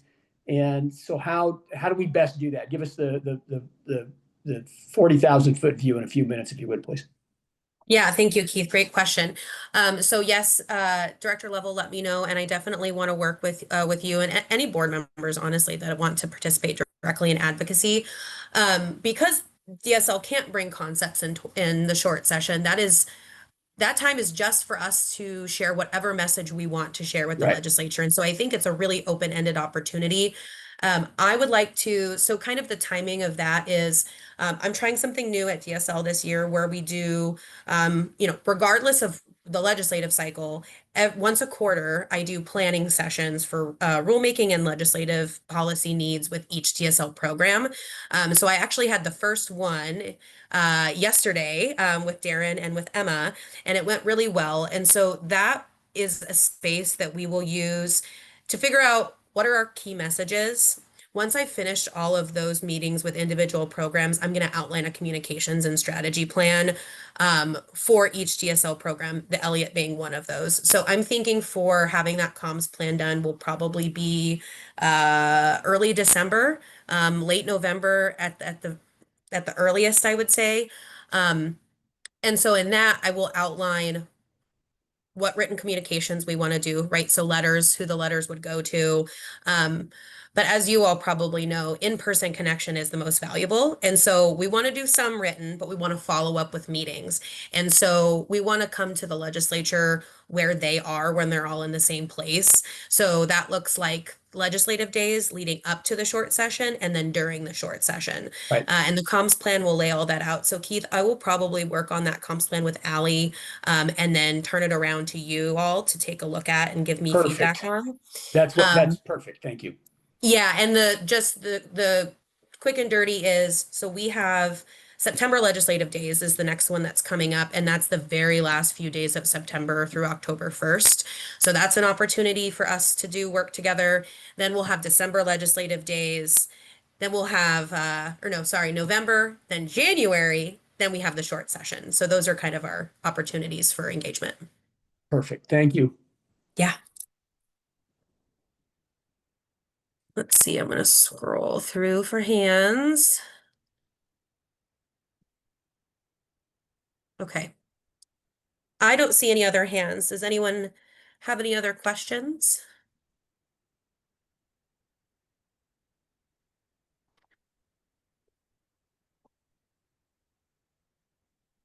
Great. Emma, did you have anything to add? Just we'll be in touch with you all soon. Thank you, Ellie. Yeah, you bet. And Emma has my contact info. So feel free to reach out to if you have process questions. I'm always happy to chat. So thank you. Thank you, Ellie. Okay, we are. Mike Kennedy has his hand raised. Oh, I'm sorry, Mike. I'm not seeing raised hands, so I I just think wanted to, maybe folks should just start speaking instead of raising their hands if they're comfortable with that. just wanted to thank Ellie for that, all that information. And I never realized just how long a process this whole thing was. But that's very, very illuminating. So thank you very much for all that. Thanks, Mike. Other comments? Okay, so Darren, I think we're doing well, and I think we are to the agenda item with the BOP and action review. Yeah, I'll jump in here. So in your packets, I think it's pages 71, 72, I think it's the end of the packet, there was and so I won't read all this to you, just a refresher a bit on the biennial operations plan, the after action review structure that we developed. So what the conversation we're going to have here with the board is a part of that. So, the purpose here being, of course, we want to take a look at what worked well with the biennial operations plan, what could we improve, what lessons did we learn, especially with, we all kind of came into this, myself and my team here kind of come in when that was kind of already underway. And so we, of course, we want to learn how it went, and then so that we can ramp up and be prepared as we're getting ready to shortly here start thinking about what our 27-29 biennial operation plan will look like. So we're doing this. So collecting this and from doing this review and kind of giving some different opportunities for people to participate. This, of course, being the board's opportunity, but we've also putting out, thanks to help from Emma, distributing questions internally to staff here at DSL that were involved with the process, but also inviting those participants, members of the public that participated and provided comment on the BOP to give them another opportunity to not to open up comments about the BOP itself, but more about the process and see if there were things that they saw as being participants in the process that they would like to see maybe us look at doing differently. And so we're still collecting that data. I don't think we're quite at the due dates for everyone to submit that information, but I wanted to have this opportunity with the board to basically ask these questions that are outlined here, especially without you seeing other people's feedback just yet, because I want to have your take and not influenced by what others might have put as an input just yet. Part of this process is that we will, once we do gather all that information, get all the feedback, we will synthesize that information and develop some actionable recommendations for that then we'll come back to the November board meeting to go over with you. So with that, I'd like to you have the discussion questions there actually on the slide in front of you. So let's kind of open this up and we'll just open this up for some discussion with the board. So just starting off, it's like, what aspects of the 2025-27 biennial operations plan process did you think worked well from your perspectives as a board member? Timing, sequencing, clarity materials, your opportunities to weigh in, those things. So let's start with that one and kind of open that up for any feedback from members of the board.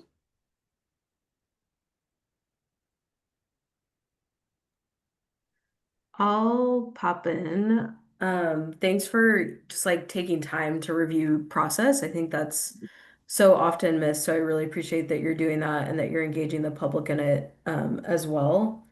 A few thoughts I had is that I think the small group sessions the board ended up having to discuss the BOP were incredibly helpful. But I know we kind of held off on having board discussion on the BOP until after the comment period had ended. But I think actually doing it before as well would be really helpful. I personally learned so much hearing other board members' perspectives and, hearing those conversations occur, changed my perspective on some things. And so I think having like really adequate time for that discussion, so not like a half-hour agenda item, but like maybe a 2-hour agenda item, to just have that full discussion. And if there's an opportunity for the board to review and start talking and then get the public comment and then have again another adequate time conversation of your guys' draft response to the comments. I know that piece ended up getting rushed, which was understandable given how process went this year, but just opening up a lot more time for that. And then also, I think something that was a little challenging to ascertain was like what was the available capacity to implement the BOP. And there was some budget information in there, but it was pretty big and broad, and it didn't, as a board member, I didn't feel like I quite had the detail to know like do we have enough money allocated in capacity to really roll out our timber harvest on this timeline or to invest in XYZ partnerships and capacity things? And again, I know there's challenges behind providing that level of detail, but if there is an opportunity for that, I think that's a place that is kind of, an important role for the board is to make sure that there's adequate funding and staffing capacity to support actually doing the BOP actions. And if there's not, then we have a big problem and we need to revise the BOP instead of over promising and under allocating capacity. So I think more info on that would be also just really helpful in the future. Thanks, Haley. Other board members?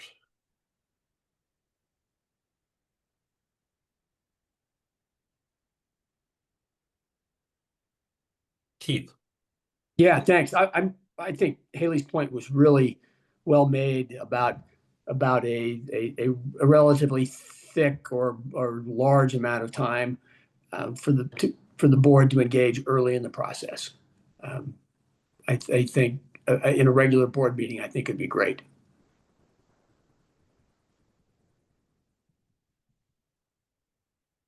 Thanks, Keith. Mike Kennedy. Yeah, I would agree with that. I thought, given the amount of time that you had to put everything together and get it to us, that it went fairly well.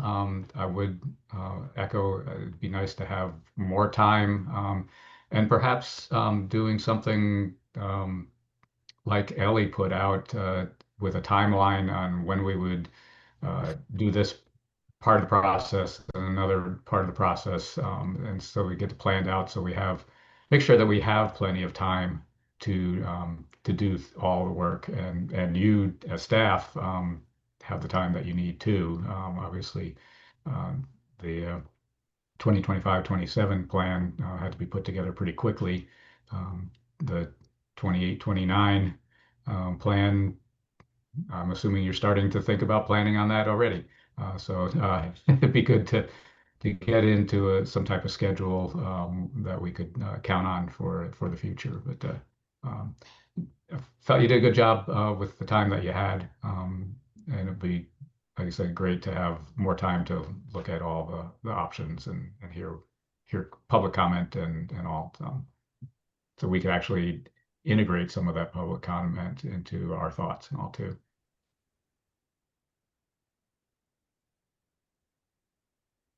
Thanks, Mike.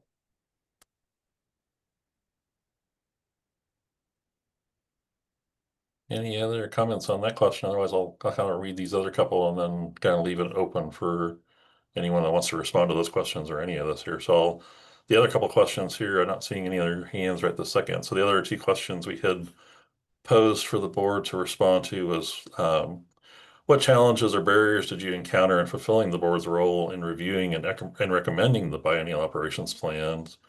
And we kind of touched on this, but what improvements would you recommend to strengthen the board's engagement, efficiency, and effectiveness in the next planning process? So, and I see Peter. Go ahead, Peter. Yeah, thank you. And actually, I added something on the first question, so I'll just lump them all together if that's okay. That's great. So the most important thing I feel I want to say is just real gratitude and acknowledgement that over and over we keep saying, well, this is our first time through, that this was our first time through of a really significant big piece of work. So gratitude to you, Darren, and all the staff and the board for an acknowledgement of how much work it was to do that and all the different various pressures and considerations that had to go into that. So that's the thing I think really went well, and it's important for us to acknowledge. And if it's okay, I'll just bundle my answers to the other ones together, if that's okay. And so here my thoughts is, how will this board, the Elliott board, really be engaged by the land board, DSL, and our board ourselves? How do we approach our own work in ways that make the involvement most useful, significant, and appropriately meaningful? And it seems like as we're in the process of developing our culture and processes, it's a really good time to be asking that question. And that process of approving the biannual operation plan was a great sort of canary in the coal mine to show, well, how does this board function and how is it approached? And that my thought is that while I understand why the board's role with the annual operation plan was approached in the way it was, my hope is that in future rounds, we'll make and take adequate time to identify and discuss the questions that underlie the annual operations plan in its relationship to the forest management plan. So this echoes things that others have already said. So that obviously, yes, I had and I continue to have questions and concerns, but I'm certain I'm not the only member of this board that has those. I stuck my neck out and chose to approach that in a particular way, but I think we're getting a very different outcome when we can and do take the time to do it. And I think that when we work in ways that acknowledge, explore, and try to answer the important and potentially hard questions, we're really doing our job. And when we don't do that, I don't think we're doing our job as a board. And since the board has been established, I've had this feeling that we've operated too often in what feels kind of like fire drill mode. And like, this must get done. The process is less than ideal, but that's what it is. And we need to move forward. And my hope is, I don't think anybody ever wanted us to be in that mode, but I think we're at an important point where we need to break that cycle and say, no, what does this work require and demand of us? And how are we going to get ahead of ourselves enough to move from fire drill mode to operating in the way we really want to? So my recommendation is people have already said, have adequate time and commitment to really dig in and discuss and understand what the key questions are. And also, I think if we can't reach consensus, which we didn't on this annual operation plan, we have some structure for respectively including minority opinions so that both the board acknowledges and the public of Oregon sees that there are a range of perspectives and they're not always monolithic. So, but circling back to my main point is real gratitude and acknowledging what work it took and how important that was and how great it is that we're moving forward in the way we are. So thanks. Thank you, Peter. Appreciate those comments. Mike Golson. Yes, just a couple things. As a fairly new board member or somebody coming back to the process of the Elliott, just getting up to speed and a lot there and trying to learn. Peter had some good comments there, but just understanding, our role or my role and the expectations, what we were doing with the plan. Are trying to meet a certain revenue, goals, acres, volume, maybe that's, I'm sure it's spelled out in there somewhere, but what are we trying to do, or what's the DSL or the land board and the board trying to do, and how we help that, how the board helps that along, how I help that along in my personal experiences, background, and also with the time that we have. Yeah, how to be constructive in that role. So that's just something I was working through, and also obviously looking at the time schedule and what we needed to do. Again, as Peter said, I think amazing. A lot of this was being done as some positions were being filled, and as changes and key positions, leadership. So in that regard, we got a lot done. You all got a lot done, and that's fantastic. Going forward, I'd like to see a lot of time given where we can understand our expectations, what we'd like to accomplish with this plan, how we say this is success, or this is how we know it was a good plan. And then looking back on it, I appreciate this time for reflection, and hopefully we can build in that time going forward where we have a lot of discussion on those different opinions and engagement on that, and bringing those out and utilizing them. So thank you. Thanks, Mike.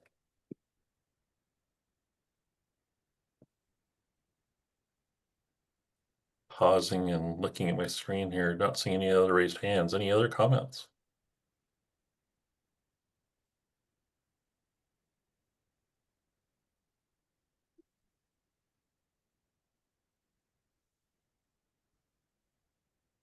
Yeah, not a raised hand, but I'll add this to Peter's comment. You mean it's possible to live life and not be in fire drill mode, Peter? We can only hope. I've seen other entities grow up beyond it. Yeah, okay, I know. I'm looking forward to that in my life entire. So thanks.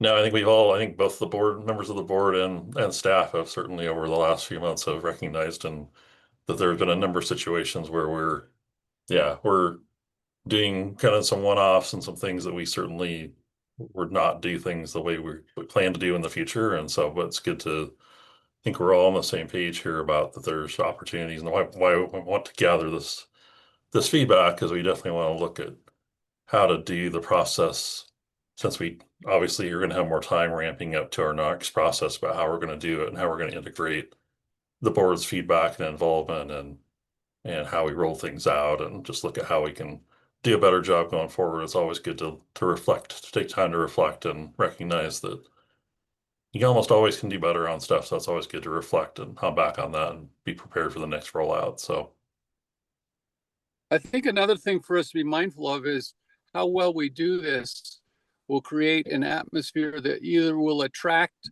and retain the kind of board members this group needs, or cause them to decide that their time is spent better elsewhere. So I think this is all part of the big picture of how do we make this a meaningful group that's really doing meaningful work.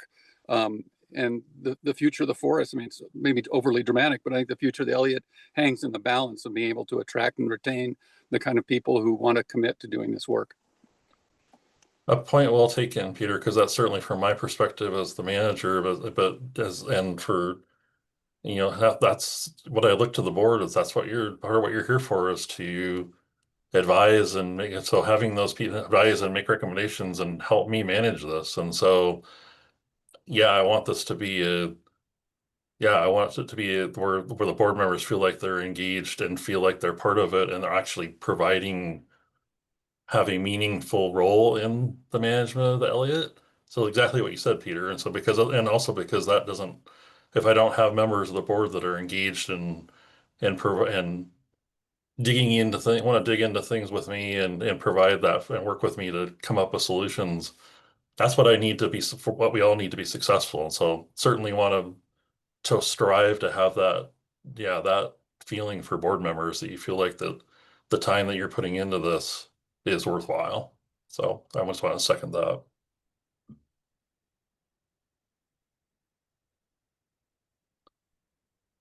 Any other? Anybody else? Thanks, Darren. I apologize. No. Okay. Then I think we are, if I look at my agenda, I think we're at the end of it, well ahead of time. Well done. I have Emma, Darren, I don't believe I've missed anything.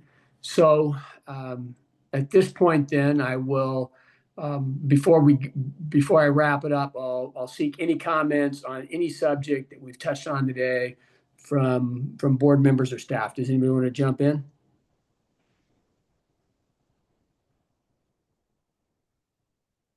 Okay. Well, I'm just pointing back to, Emma, if you want to jump in here about, we do have making sure we do circle back and review any action items and. Right, that's where I was gonna get to that, Darren. Are you getting to that? Okay, sorry, Yeah, Pete. no, my bad. I was once again less than clear. Keith, I have a quick question. Jump in, Haley. Yes, please. Darren, do we have a research coordinator? I can tell you right now that while we're in this meeting, I have acceptance of a verbal offer, but I can't tell you anything more right at this moment, obviously in a public setting to show. But so I can tell you that right now because that happened while we were in the meeting. Okay. Will you be able to let us know via email when you have it? Yeah. Awesome. I will share as soon as I'm able to share the more details. Yes, I will do that. Core position. I'm really excited to hear that you found someone. That's great. Yeah, great question and great answer too, man. Okay, any other board members, staff?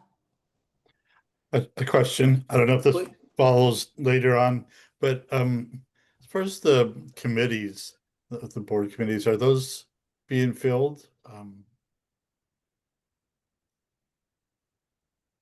think there was a research committee and several other ones. I think there were some questions about whether they what the procedures were because they were public meetings, right, Emma? I'm looking at you kind of that we were trying to figure out what the right procedure was because meeting as subcommittees also required some of the public meeting process. Is that right? Yeah, we're doing our due diligence to make sure that we're complying with public meetings law with the Elliott board subcommittees. But we had to begin with evaluating our science advisory committee, which hasn't been stood up yet, and then the implementation adaptive management committee against public meetings law. So we're waiting through that public meetings law. I just noticed like in the OSU MOU that was mentioning the Indigenous subcommittee or something along those lines, and that's not something we've done. Yeah, we're in the process. Right. Okay, thank you. Thanks, Mike. Again, any more? Well, then, thanks for your time. Terrific meeting. A reminder that we'll meet again in November from the 12th to the 14th. The in-person portion of that is in Lebanon at our retreat. I think if you look at your email, I believe Melissa has already set out a document about our roles and responsibilities in terms of the chair and vice chair and the limitations and selection processes there as well. So we will be discussing that and voting on that at our next meeting, which will be the retreat. Darren or Emma, any other agenda topics that we will be considering at the next meeting? Are there any action items that we have coming up in November?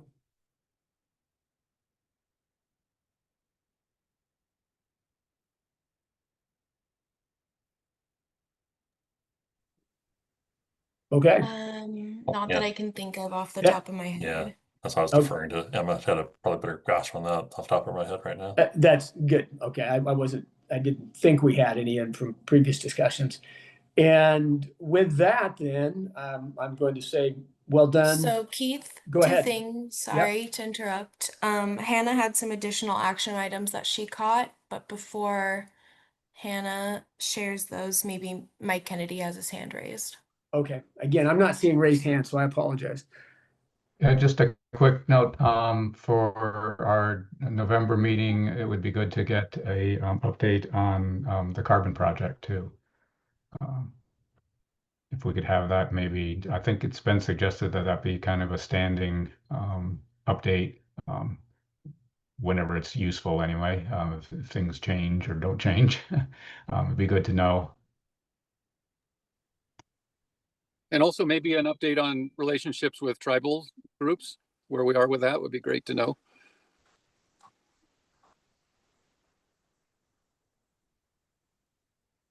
Thanks, both.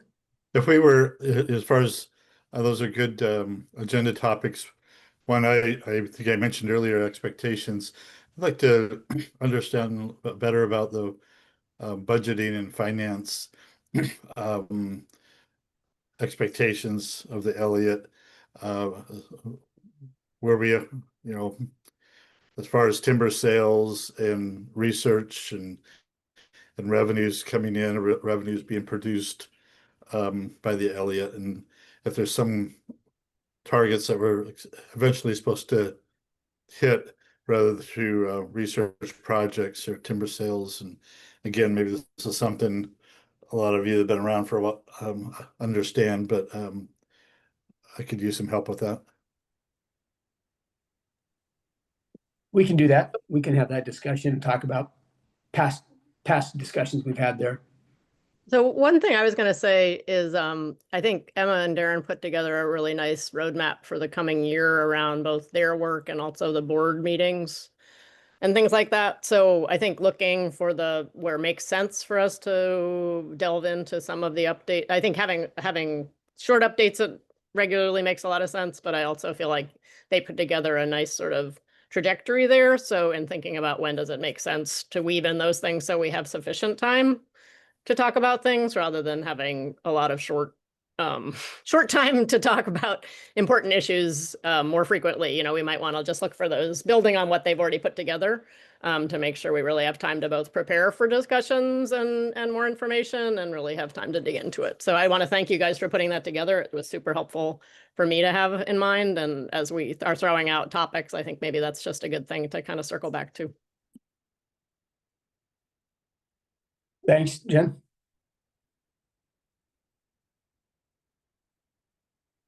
Emma, were you up, I think?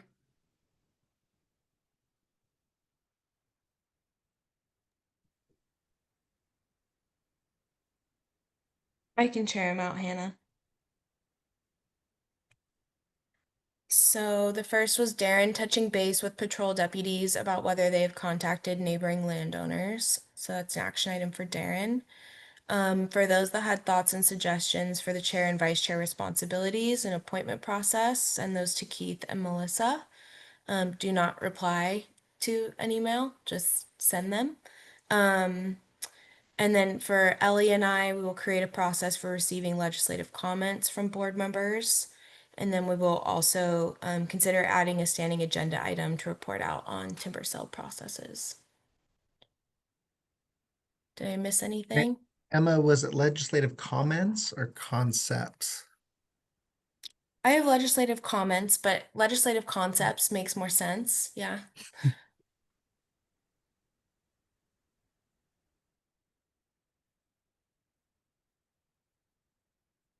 Thanks, Emma. All right, last words all.